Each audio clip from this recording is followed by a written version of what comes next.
ડીસા નગરપાલિકા ઉપપ્રમુખ શૈલેષભાઈ રાયગોરે જનરલ બોર્ડને લઈ આપી પ્રતિક્રિયા। ડીસા નગરપાલિકાના જનરલ બોર્ડમાં અંદાજિત 18 કરોડ રૂપિયાના કામો વિકાસને લગતા અને ડીસાની જનતાને હિત માટે લેવાયા। ભૂગર્ભ ગટર સોસાયટીઓમાં રોડ, લાઇટ તેમજ સાફ સફાઈને લઈ અને જનરલ બોર્ડમાં લેવાયા કામ। ડીસા નગરપાલિકા જનતાના હિત માટે, ડીસાના વિકાસ માટે અને ડીસાને હંમેશા વિકાસશીલ બનાવવા માટે કામગીરી તેમજ જનતાની તકલીફો દૂર કરવા સતત પ્રયત્નશીલ। મીડિયા સમક્ષ વાતચીતમાં ઉપપ્રમુખ શૈલેષભાઈએ જણાવ્યું કે ડીસા નગરપાલિકામાં સર્વ સમાજ તેમજ દરેક વોર્ડમાં વિકાસના કામોને ધ્યાનમાં રાખી અને કરવામાં આવ્યો નિર્ણય।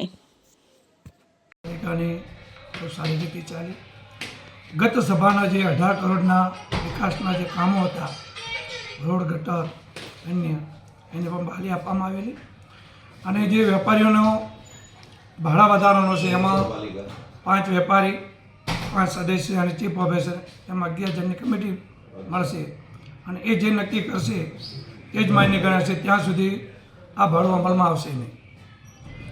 અને અગાઉના સમયમાં ડીસાનો સારો અને સુંદર વિકાસ થાય એ બાબતની ચર્ચા કરવામાં આવેલી અને ભારતીય જનતા પાર્ટી સૌનો સાથ, સૌનો વિકાસ, સૌનો વિશ્વાસ સાથે હર હંમેશા પ્રજાના કામ કરવા માટે તત્પર રહેલી છે અને ડીસાનો વધુને વધુ વિકાસ થાય એ જ અમારી ડીસા નગરપાલિકાના તમામ સદસ્યોની અપેક્ષા। વંદે માતરમ, ભારત માતા કી જય। સાહેબ, પ્રમુખશ્રીએ જણાવ્યું કે ડીસા માટે 18 કરોડ રૂપિયાની મંજૂરી આપવામાં આવી છે। એવા કયા કામો છે કે જેને લઈને ડીસા જે આપણે જાહેર રસ્તાઓ છે, શુભમ પાર્ટી પ્લોટનો જે મોટો ખાસ કરી એરિયા માટે પાલનપુર હાઈવે ટચ થઈ કે એ રસ્તો છે, આંતરિક રસ્તાઓ છે, બીજા જાહેર રસ્તાઓ છે, ડામર રોડ છે અને પાણીના એમ તમામ અલગ અલગ ક્ષેત્રે ફાળવેલા, પાણીને અંદર પણ એ પૈસા ફાળવેલા છે।